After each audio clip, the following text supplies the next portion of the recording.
പ്രിയപ്പെട്ടവരെ, ഇന്നത്തെ വിചിന്തനത്തിനായി ലഭിച്ചിരിക്കുന്ന സുവിശേഷ ഭാഗം യോഹന്നാൻ്റെ സുവിശേഷം 17-ാം അധ്യായം 20 മുതൽ 26 വരെയുള്ള വാക്യങ്ങളാണ്. ഇത് ഈ ദിവസങ്ങളിൽ നാം ധ്യാനിക്കുന്ന യേശുവിൻ്റെ അന്തിമ പ്രാർത്ഥനയുടെ അവസാന ഭാഗമാണ്.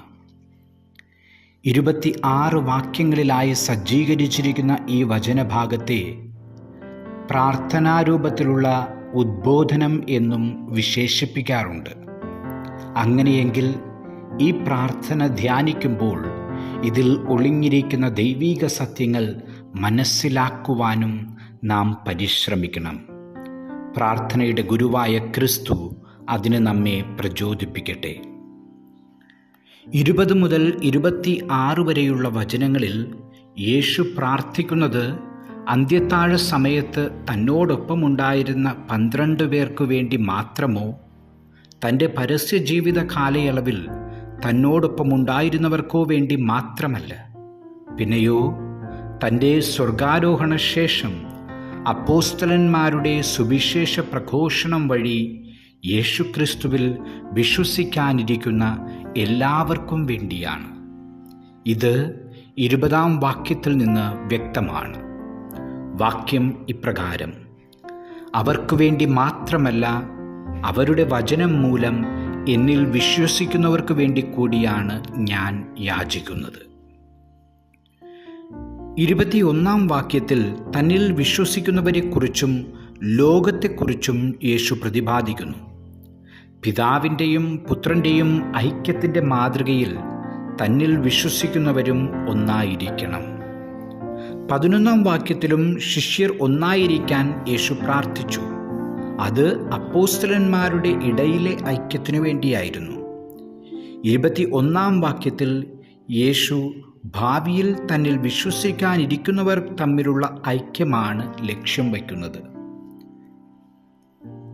അവരുടെ ആ ഐക്യമാണ് തന്നിൽ വിശ്വസിക്കാത്ത ലോകത്തിന് തന്നെ പ്രതിയുള്ള സാക്ഷ്യമാകുന്നത്. യേശുക്രിസ്തു ദൈവമാണെന്ന യാഥാർത്ഥ്യം അവിശ്വാസികൾ മനസ്സിലാക്കുന്നത് വിശ്വാസികളുടെ ഐക്യത്തിൽ നിന്നാണ്. വാക്യം ഇപ്രകാരം: അവരെല്ലാവരും ഒന്നായിരിക്കാൻ വേണ്ടി, പിതാവേ, അങ്ങ് എന്നിലും ഞാൻ അങ്ങിലും ആയിരിക്കുന്ന പോലെ അവരും നമ്മിൽ ആയിരിക്കുന്നതിനും, അങ്ങനെ അവിടുന്ന് എന്നെ അയച്ചുവെന്ന് ലോകം വിശ്വസിക്കുന്നതിനും വേണ്ടിയാണിത്.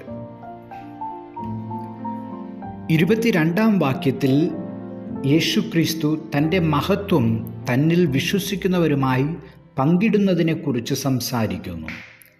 ഇവിടെ വിവക്ഷിക്കുന്ന മഹത്വം പരസ്യജീവിതകാലത്ത് അത്ഭുതങ്ങൾ പ്രവർത്തിക്കുവാനും ദൈവവചനം പ്രഘോഷിക്കുവാനും യേശുവിനെ പ്രേരിപ്പിച്ച ശക്തിയെന്ന് വ്യാഖ്യാനിക്കപ്പെടുന്നുണ്ട്.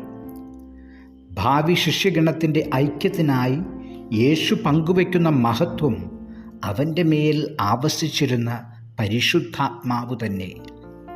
വാക്യം ഇപ്രകാരം: നാം ഒന്നായിരിക്കുന്ന പോലെ അവരും ഒന്നായിരിക്കുന്നതിന് അങ്ങ് എനിക്ക് തന്ന മഹത്വം അവർക്ക് ഞാൻ നൽകിയിരിക്കുന്നു.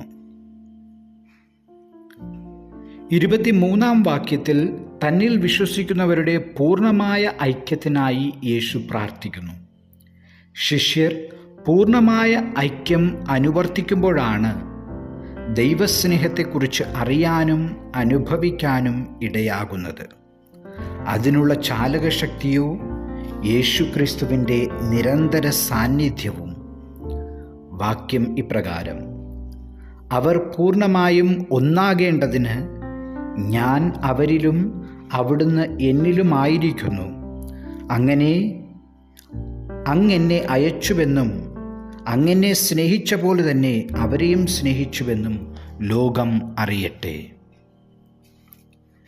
24-ാം വാക്യത്തിൽ യേശു പിതാവിനോട് തൻ്റെ ഒരാഗ്രഹം ഉണർത്തിക്കുകയാണ്.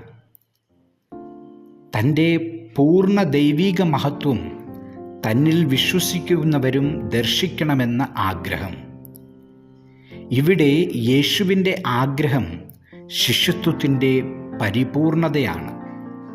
അത് ക്രിസ്തുവിൻ്റെ യഥാർത്ഥ ദൈവമഹത്വം ദർശിക്കലാണ്. ഇത് സാധ്യമാകുന്നത് ത്യാഗപൂർണമായ ശിഷ്യത്വത്തിലൂടെയും. വാക്യം ഇപ്രകാരം: പിതാവേ, ലോകസ്ഥാപനത്തിനു മുമ്പ് എന്നോടുള്ള അങ്ങയുടെ സ്നേഹത്താൽ അങ്ങെനിക്ക് മഹത്വം നൽകി. അത് കാണാൻ അങ്ങെനിക്ക് നൽകിയവരും ഞാൻ ആയിരിക്കുന്നിടത്ത് എന്നോടുകൂടെ ആയിരിക്കണമെന്ന് ഞാൻ ആഗ്രഹിക്കുന്നു. 25 26 വാക്യങ്ങളിൽ ലോകം നീതിമാനായ പിതാവിനെ അറിഞ്ഞിട്ടില്ല എന്ന സത്യം വെളിപ്പെടുന്നു. ലോകത്തിന് ദൈവത്തെ അറിയിക്കുക എന്നതാണ് തന്നിൽ വിശ്വസിക്കുന്നവരുടെ ദൗത്യം. അത് യാഥാർത്ഥ്യമാകുന്നതുവരെ യേശുക്രിസ്തുവിൻ്റെ സാന്നിധ്യം അവനിൽ വിശ്വസിക്കുന്നവരോടുകൂടെ ഉണ്ടായിരിക്കും. ആ സാന്നിധ്യം ദൈവം ക്രിസ്തുവിന് നൽകിയ സ്നേഹത്തിൻ്റെ സാന്നിധ്യമായിരിക്കും. വാക്യം ഇപ്രകാരം: നീതിമാനായ പിതാവേ, ലോകം അങ്ങയെ അറിഞ്ഞിട്ടില്ല, എന്നാൽ ഞാൻ അങ്ങയെ അറിഞ്ഞിരിക്കുന്നു. എന്നെ അങ്ങാണ് അയച്ചതെന്ന് ഇവരും അറിഞ്ഞിരിക്കുന്നു. അങ്ങയുടെ നാമം അവരെ ഞാൻ അറിയിച്ചു.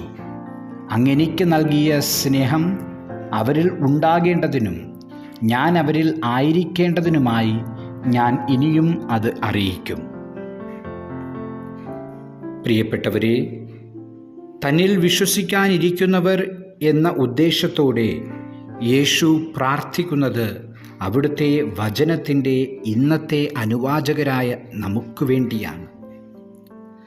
നമ്മൾ അവിടുത്തെ മഹത്വം ദർശിക്കണമെന്ന് അവിടുന്ന് ആഗ്രഹിക്കുന്നു. അതിന് നാം യഥാർത്ഥ ശിഷ്യരായി മാറണം. ദൈവ ഐക്യത്തിൻ്റെ മാതൃകയിൽ ജീവിക്കുന്ന ശിഷ്യർ.